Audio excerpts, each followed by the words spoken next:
I'm Joe Reed, and this is Behind the Mic with AudioFile magazine.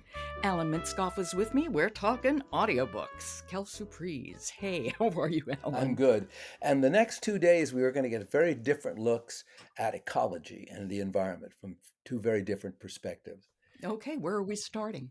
Today, we are starting with The Blue Plate, A Food Lover's Guide to Climate Chaos. And I'll warn you ahead of time, I picked a kind of food lovers section to listen to later because I just thought if we listen to too much of the science, it's not to me as enjoyable as listening to a little bit about the food. So is he arguing that we who eat and love food and cook with food and buy food actually can have an impact on climate? He is arguing that A, and B, he is arguing that the more you know about where your food comes from, the better off you will be. Amen. I completely agree with that. We should mention that his name is Mark Easter, and he reads the audiobook.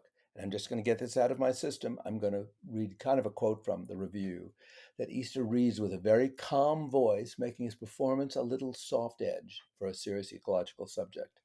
That doesn't take away from it, but you'll hear in the sound of his voice, and I don't want to sound like I did yesterday, but a professional narrator would have improved what I thought was a very good audiobook in terms of the content and the text and what I learned.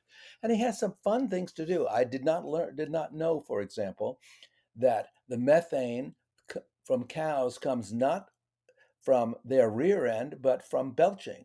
Mm. Is that okay for our podcast? Because That's fine for our podcast. Yes, I think we can bear with that. I tried to say that in as nice a way as I could. Yes. But one other wonderful point that he makes, and this answers your overall question. When he gives you an analysis, for example, of seafood, and you learn some things like obviously shellfish, mussels, clams, oysters are less susceptible to the things that fish are susceptible to, they be that plastics or toxins. He also he gives you a guide. He says, go to Seafood Watch, and they will tell you what things are being overfished, what things are doing well, and what things aren't. And I like that about it because sometimes you hear this and just get a kind of low hanging cloud over your head. Not here. This is a more aspirational book. He wants us to all eat better. He tells you about the micro issues, but he also says, here's what you can do. That is so useful. That is that's really a service. So should we hear a little bit? Yes, let's do it. Do you need to set this up? Yeah, I'm going to say this, like I said earlier, this is not him pounding the drum about ecology. There's some of that in the book, as there must be. This is a little bit of a vignette about bakeries. Okay. This is The Blue Plate, A Food Lover's Guide to Climate Chaos, written and read by Mark Easter. Bakeries are everywhere. In some cities, every neighborhood has at least one bakery. Most extended families have at least one home baker in their midst making cookies, cakes, loaves, or what have you. I've experienced the magic of baking nearly everywhere I've traveled. In Guatemala City, I came across a tortilleria cranking out tortillas and pupusas to a waiting, happy mob. In Nagpur, India, a tiny shop with an impatient crowd outside produced dangerously hot stacks of freshly baked naan smeared with ghee and a smattering of herbs.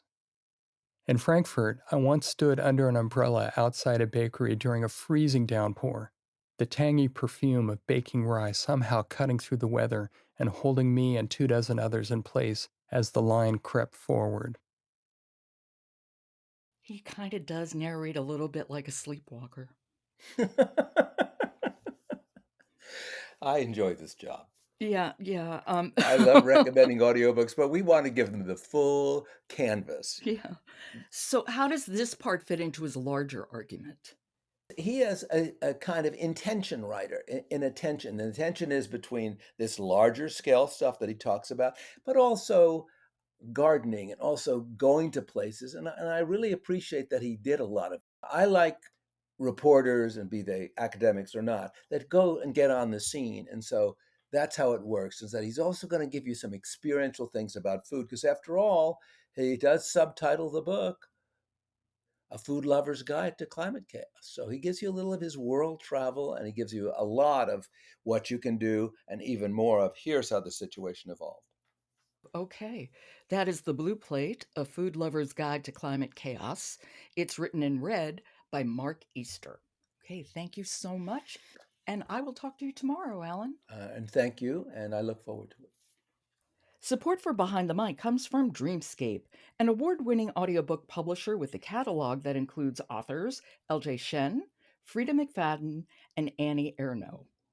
And don't forget to stop by audiofilemagazine.com and you can find reviews for hundreds of audiobooks so you can make an informed listening choice.